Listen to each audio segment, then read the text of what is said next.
Assalamualaikum warahmatullahi wabarakatuh. Bersyukur pada Allah yang telah memberi berbagai macam kenikmatan, kesempurnaan iman, Islam, ihsan, kesehatan, rizki yang melimpah, dan berbagai macam kenikmatan yang tidak bisa dihitung satu persatu.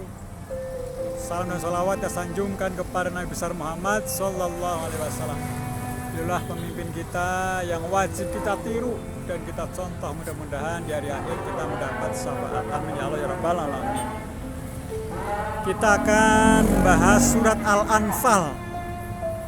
Apa maknanya surat Al-Anfal, isi-isinya, rahasianya, khasiatnya, dan pasti bermanfaat buat kita. Maka sering-seringlah membaca surat Al-Anfal dan melaksanakan dalam kehidupan sehari-hari. Al-Anfal itu adalah rampasan perang.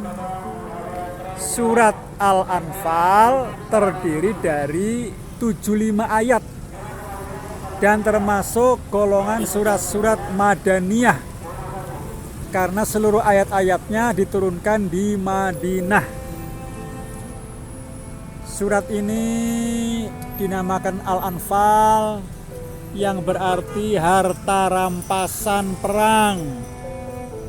Berhubung kata Al-Anfal terdapat pada permulaan surat ini dan juga persoalan yang menonjol dalam surat ini ialah tentang harta rampasan perang, hukum perang, dan hal-hal yang berhubungan dengan peperangan pada umumnya.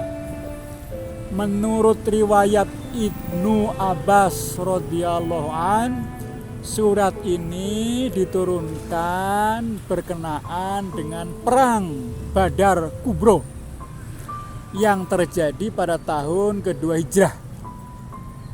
Peperangan ini sangat penting artinya karena dialah yang menentukan jalan sejarah perkembangan Islam.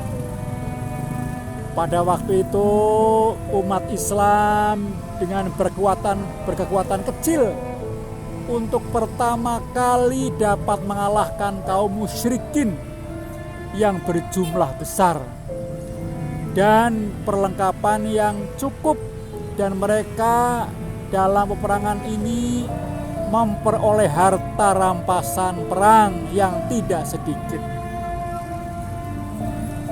Oleh karena itu timbullah masalah bagaimana membagi harta-harta rampasan perang itu.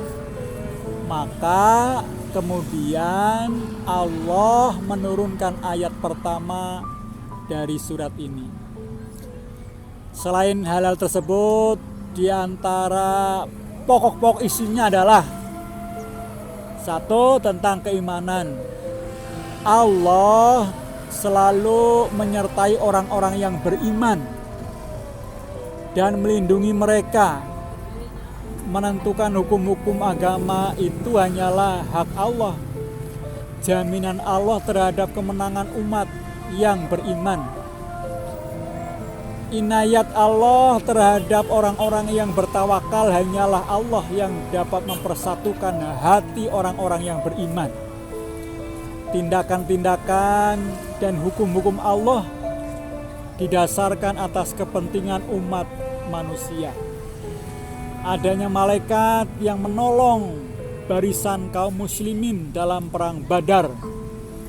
Adanya gangguan-gangguan setan pada orang-orang mukmin dan tipu daya mereka pada orang-orang musyrikin. Syirik adalah dosa besar. Yang kedua, tentang hukum-hukum. Aturan pembagian harta rampasan perang, kebolehan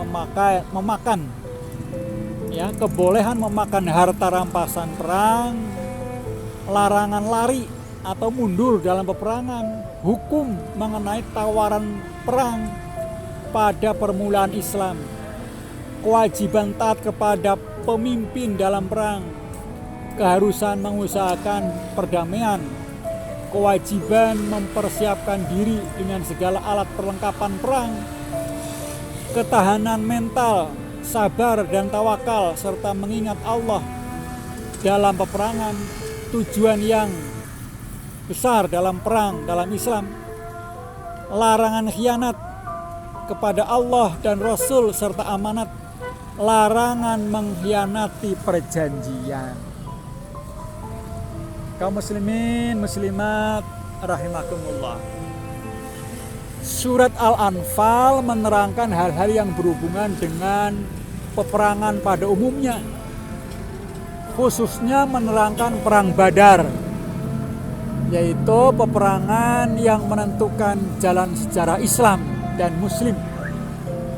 Bahkan tidak akan salah kiranya kalau dikatakan bahwa perang Badar itu menentukan jalan sejarah umat manusia pada umumnya. Sebagian besar surat ini mengandung hal-hal yang berhubungan dengan perdamaian dan peperangan, tingkah laku orang-orang kafir, orang-orang munafik, dan sebagian orang-orang Islam yang tidak kuat imannya dalam peperangan.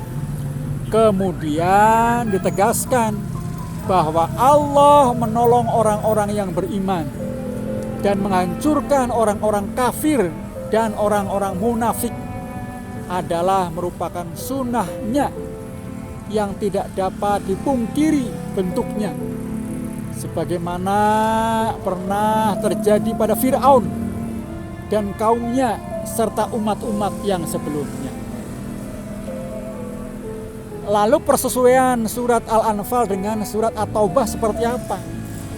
Sebagaimana halnya hubungan surat-surat yang lain dengan surat-surat yang sesudahnya, maka hal yang dikemukakan dalam surat Al-Anfal seperti hal-hal yang berhubungan dengan pokok-pokok agama dan furuknya sunnah Allah, syarat hukum-hukum perjanjian dan jenis setia, hukum perang dan damai dan sebagainya disebutkan dalam surat At-Taubah umumnya.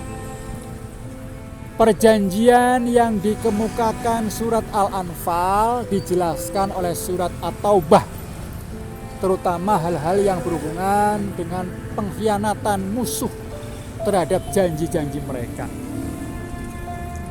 Sama-sama menerangkan tentang memerangi orang-orang musyrikin dan ahli kitab, ya, dalam surat Al-Anfal maupun surat At-Taubah.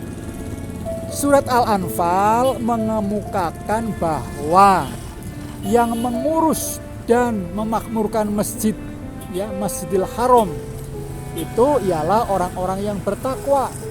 Sedangkan surat At-Taubah menerangkan bahwa orang-orang musyrik tidak pantas mengurus dan memakmurkan masjid. Bahkan mereka akan menghalang-halangi orang-orang Islam terhadapnya. Surat Al-Anfal menyebut sifat-sifat orang-orang yang sempurna imannya dan sifat-sifat orang-orang kafir. Lalu pada akhir surat diterangkan pula tentang hukum perlindungan atas orang-orang muslim yang berhijrah, orang-orang muslim yang tidak berhijrah, serta orang-orang kafir. Hal yang serupa dikemukakan pula dalam surat At-Taubah. Surat Al-Anfal menganjurkan agar bernafkah di jalan Allah. Sedang surat At-Taubah menerangkan sekali lagi. Begitu pula dalam surat Al-Anfal diterangkan tentang penggunaan harta rampasan perang. Sedang surat At-Taubah menerangkan penggunaan zakat. Surat Al-Anfal mengemukakan tentang orang-orang munafik dan orang-orang yang ada penyakit dalam hatinya. Kemudian surat At-Taubah menerangkannya lebih luas. Kalau kita perhatikan, ternyata bahwa antara surat Al-Anfal dan surat At-Taubah terdapat hubungan yang sangat erat. Seakan-akan keduanya merupakan satu surat. Bahkan sebagian ahli tafsir mengatakan bahwa kalau tidaknya karena ketentuan Allah, maka mereka akan memandang surat Al-Anfal dan surat At-Taubah sebagai satu surat. Itulah yang bisa saya sampaikan. Maka kita harus sering-sering membaca surat Al-Anfal, sebab peristiwanya begitu penting dalam umat Islam dan maknanya sangat mendalam dan manfaatnya sangat besar bagi orang yang membaca surat Al-Anfal. Kebenaran datangnya dari Allah Subhanahu wa taala, kesalahan datangnya dari saya sendiri. Assalamualaikum warahmatullahi wabarakatuh.